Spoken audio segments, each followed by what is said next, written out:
All right, let me make sure I got my volume turned up. All right, this is Q4 2021 Medical Properties Trust MPW earnings call summary. They beat on both revenue and profit. They also increased the dividend all within the same week, and that's really good to see and hear because when you not only beat expectations but then turn around and kick out more money to your investors, that's saying a lot. I have to say that going through this earnings call was a lot of fun. I read these. I don't usually listen to them, and so I lose a little bit of, I'm sure, the bravado that was in this call, but it was definitely in the text. They came off sounding much more like a financial investment firm than they did hospital real estate company. And I've covered this company for some time now, and this is the first time that I really kind of got that from the call. So I think they did really good in really driving home the point that they are much more than just real estate. One of the things that I actually learned from this earnings call was a dip. They invested something like $30 million into um, a dip loan, which is basically a loan that is taken out by a company that is in the midst of bankruptcy. And the really cool thing about a dip loan is that when you're in bankruptcy and you do get a dip loan, then the dip loan is paid back before any other creditor. So we're not talking about Chapter 7. We're talking about Chapter, I think it's 13 for corporations. And so this was a hospital, I believe is one of their tenants that is going through restructuring their debt. And they were able to make a loan out to this company. And so anyway, that was really cool. Just wanted to go over a couple things. Um, this is what you're looking at, basically where their hospitals are, where their properties are, and basically what percentage of revenue they represented for the quarter. I really wanted to get the annual revenue percentages, but Q4 is kind of what we're looking at, so this is kind of what we have to go on at the moment. Everything looks good except for some of these in Europe, mainly the Switzerland, and I think a lot of this has to do with the fact that the properties and hospitals in Switzerland are startups. So I think they haven't really started generating any revenue quite yet, and so maybe that's the reason why their production is so low. I mean, they represent roughly 6% of the portfolio, but only kicking out 3% of the revenue. So that's not great. Something that we definitely want to keep an eye on. Everything else is pretty much outperforming, except for maybe Texas, where they represent 9.7, but only kicking out 8.7. So that can definitely be an issue. Something to look out forward to. But hey, they pulled in $200 million in profit, so not a whole lot negative you can really say there, other than something to kind of keep a close eye on going forward. Let's see. They talked a lot about coverage in this particular earnings call. I'm not going to cover coverage. That's something that you really kind of look at when comparing companies to each other, where they talk about, how much of the interest and loans that they have to pay back is covered by the amount of rent that they're bringing in. They mentioned that they are, about industry average, possibly a bit above average.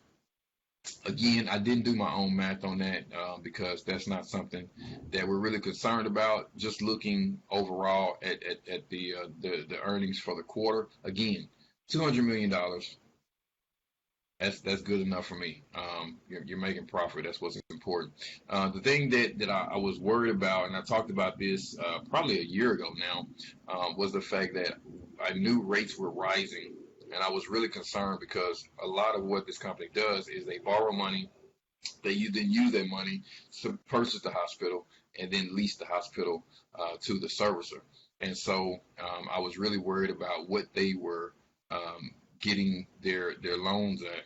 And so what we're looking at is just a list of their outstanding loans, and pretty much everything is fixed, which is really good. There's only a couple variable loans there, and you see them at the very top, and the rates are really low.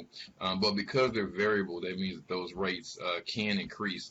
One thing that they mentioned that I was very happy about is that they don't really worry about foreign exchange because for the most part, all of the money that they make in Europe, all the money that they make in Australia stays in those countries. They don't bring that money back here to the United States, so they don't have to worry about exchanging it for U.S. dollars and possibly losing out on any sort of foreign exchange. The same thing goes with the loans. They were kind of asked, what do you kind of do to manage their foreign capital and their foreign cash? And what they said was that, well, we try to get loans in those countries so that we pay the loans back with that country's currency. So we never have to worry about, again, bringing money home or sending money there. It all stays in country.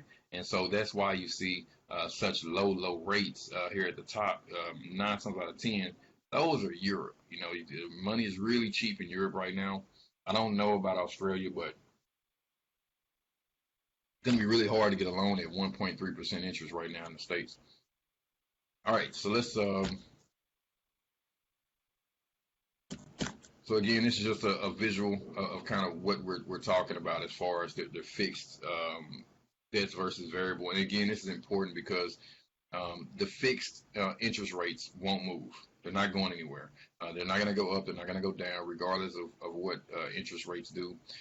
But the variable is roughly 16%, and you won't necessarily see that up here in the numbers, right? It's not until you get to this visual that you're like, whoa, 15% is variable. So that means that 15% can definitely increase as interest rates steadily increase. So again, nothing to be concerned about too much, but something to keep an eye on. As you can see, the average rate is 3%, which is super low, when you're talking about U.S. interest rates. So 3% is really good. But again, something we want to keep an eye on. If that creeps up to 4-5%, it may be a bit of an issue.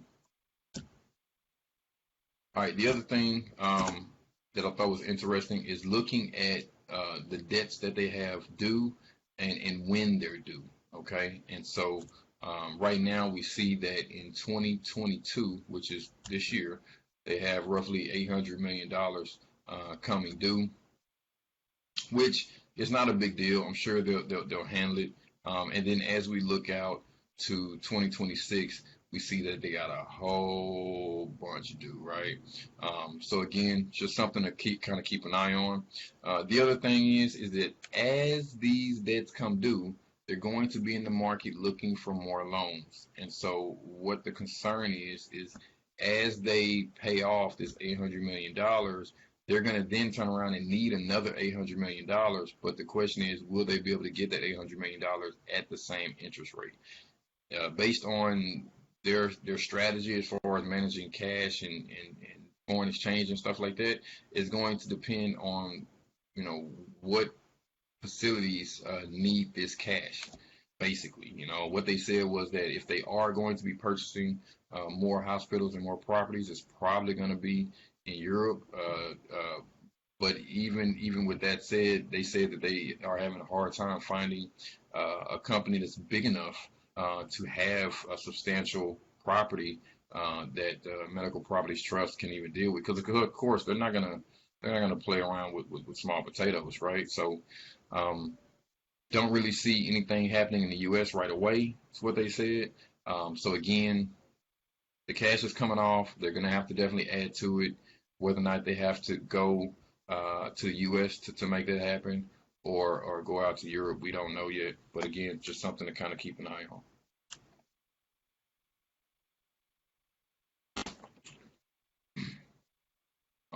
That's it for that one.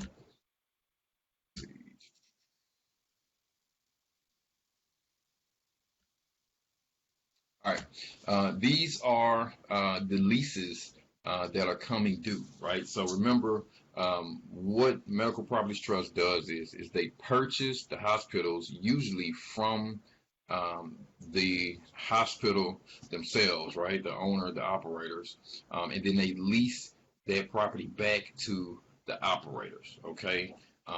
What's really cool about how they're doing this is that the operators are also responsible for all the maintenance, all of the repairs, and all that kind of stuff. All Medical Properties Trust does is worry about the financing side of it, right? All they got to do is worry about the cash. They put the cash down for the building, and then they lease it out. They don't do anything else. And so what that does is, for most hospital operators, is it frees up cash that they can then put elsewhere. Now, at the end of these leases, which are long-term leases usually, the operator has the option to either purchase the property back from Medical Properties Trust. They can re-sign the lease. They can renegotiate the lease. And so these are the options at hand. And that becomes a really big deal because they make more money on renting these properties than they do on selling the properties. Now, if they do sell, a lot of times it's written in the contract that they have to sell at a profit. Sometimes that's not the case, right? So it may be possible that they purchase a building for, let's just say, $100,000, but they're then only able to sell it for $800,000, right, at the end of the lease term. Again, a lot of the contracts that they write don't allow for that, but it doesn't mean that it can't happen. The other thing is that if they lose that property, even if they do make a small gain on it, again, they make way more money on the rent than they do on selling the property. So that means that their profit is going to then take a hit. And as you can see here in 2022, they have 12 properties, 12 that's coming due. And so Medical Properties Trust said in the earnings call that they don't expect these properties are going to go anywhere. They do expect that all the operators will re-sign the lease. Whether or not they'll renegotiate, we don't know. Another important thing to mention is that in most of these leases, they do include what's called CPI or interest rate variability, meaning that as interest rates go up, they're able to increase the rent. And so that makes for a tenuous situation because, again, we know that inflation is happening. We know interest rates are going up. And so these operators are having to decide, okay, well, do we pay more for rent, or do we purchase the property back from Medical Properties Trust and possibly save a few dollars, and then we can always just do this again next year or year after next when maybe things are a bit better, because it's not like they can't just sell it right back to another company like Medical Properties Trust, right? Medical Properties Trust just happens to be the biggest, but there's other guys out there that'll be more than happy to purchase these properties from these operators. So again, it is a bit tenuous. They say that the leases aren't going anywhere, that they'll renew, but as you can see here, we're not going to see another large change like this until 2030. I mean, if you look at the base interest rate here, it's 46 million, I believe, $46 million. So that's a lot, and that's a lot. And so again, something that we're going to keep an eye on.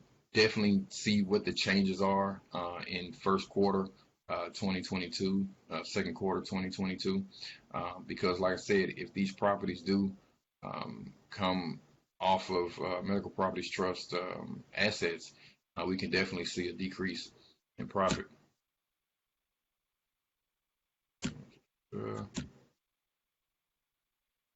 Okay, and then this is just showing basically what they are currently invested in. I thought this was interesting. 10% of their portfolio is in behavioral health facilities. This is where they are seeing the most growth. They did talk about the new COVID bills and COVID regulations having to do with more mental health facilities being built here in the States. And I think this is a trend that's happening pretty much worldwide in most modern countries anyway, Europe, Australia, etc. So I think that's interesting, and so we'll see kind of how that goes. They're still primarily invested in your typical, emergency room type big physician offices and whatnot, hospitals, but they are definitely increasing their acquisition of these behavioral health facilities. All right, so that's it. Medical Properties Trust Q4 2021.